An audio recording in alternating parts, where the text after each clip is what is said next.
Hi, this is Matt, and what do we have here for you? We have a AK47.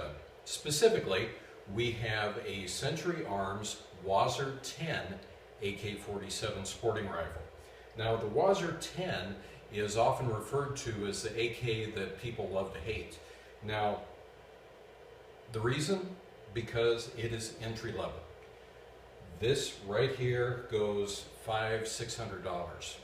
Depending on the dealer. So this is your entry level into the AK platform. Well, why do I have this instead of an AR-15 or an M4 type of variant? Well, one is new owner.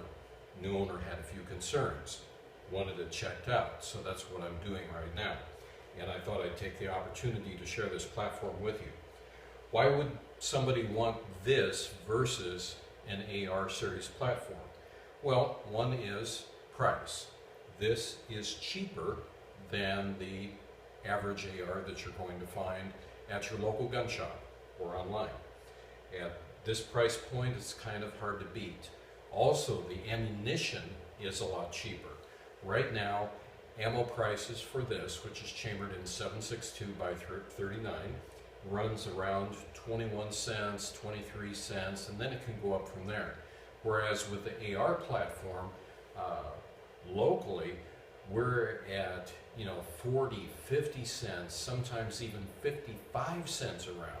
So if you want to go to the range and be able to shoot a centerfire rifle, this is your cheaper alternative all the way around.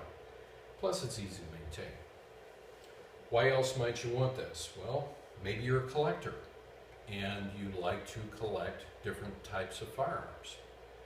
Okay, you can collect it, just like you can collect an AR. Do I have, any kind of concerns about this since it's more or less entry level? Yes, frankly I do. And it comes down to fit and finish, how it's machined, is it going to be reliable? And that's one of the reasons that the WASR 10 is sometimes referred to as the AK that some people love to hate.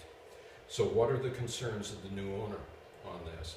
Well, one, it was very dirty.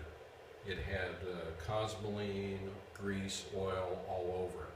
So the concern was not terribly familiar with the platform, didn't exactly know how to clean it, wanted to make sure that it was safe. Second concern, safety. The safety on this is very, very stiff. Well, let me digress and go back into another difference between the AK and the AR.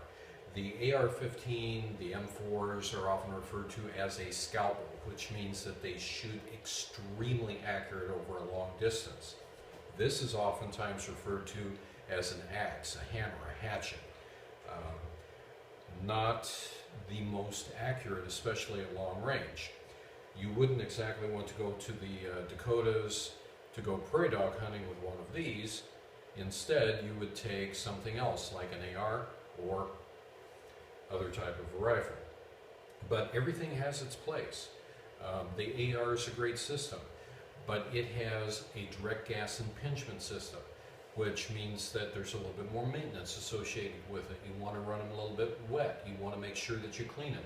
When Kalashnikov designed the AK-47, he designed it for the peasants because he knew the peasants would be maintaining it. And in the Soviet Union, which was an extremely large country, especially back during the Cold War days, that was just downright spooky, my friends. You had high, hot deserts, dust, sandstorms. This thing had to function in them. Plus, you had the bipolar opposite, Siberia, where it is colder than all get out.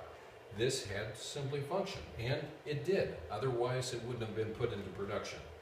So, what else can I tell you about this? Well, when I check them out, I want to make sure that they are straight. Now, first of all, another thing I should mention is the magazines. I want to make sure that there's not a lot of wobble in them, because earlier versions of these things have a tremendous amount of wobble. This one does not. Let's safety check it.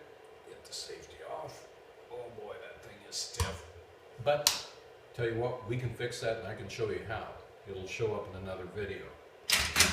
Okay, we are clear in the chamber. One thing I do like about this comes with a Tapco trigger. Very, very nice. It's one of the greatest things about this particular one. I verified that it is straight, but I do want to look at the well for the magazine. And the reason is I just want to check the tolerances. So I'm going to take out the digital calipers, and I've got 0.152 inches here, 0.152. Good job, Century. Your machining has definitely improved over the years.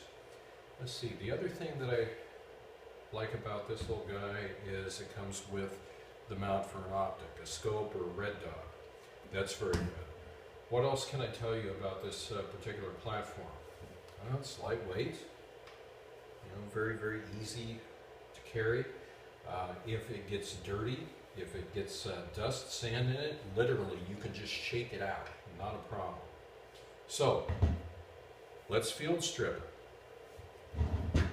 There's a button at the back.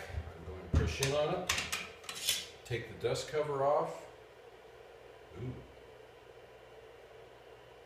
I don't know if you can see that in the camera, but there are metal shavings, metal filings in there from the machining process when they machined out that well. That'll have to be taken care of. I'm going to pull out the spring and the bolt carrier group along with the piston. And that's it. It's field stripped. Let's look down the bore. Yeah, we have shavings in there, so that needs to be cleaned. It's a good thing that this was not taken out to the range and attempted to fire it. This is the piston assembly, which makes it very, very reliable in cycling the bolt back and forth. And you know what? There's a little metal filing on that guy too, so we're going to have to do a very thorough cleaning on this. This makes it extremely reliable, but it's field stripped, can be easily cleaned, and what else can we do with it? Well, if you wanted to make it look a little bit nicer, you can touch up the furniture on it, as we call the wood, sand it down, maybe stain it to whatever you want it to be, and then put a nice finish on it. It would make it look considerably different. What else might I possibly do with this?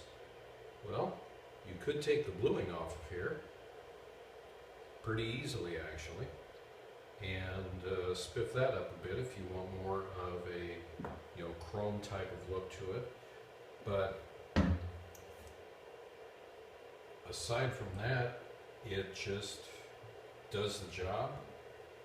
I can definitely see the drag marks here and a lot of scuffing, so I'm betting we've got a burr on this. Let me rotate this guy up for a second because I'm curious.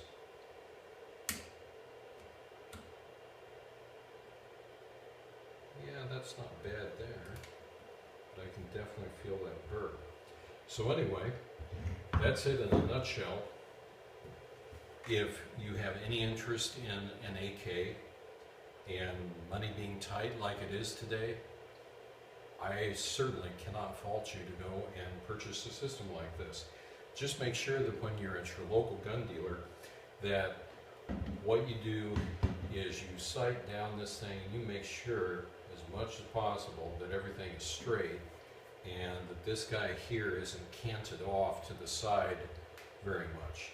Now, if it is, it can be fixed, but I would prefer just picking one up that did not have an issue.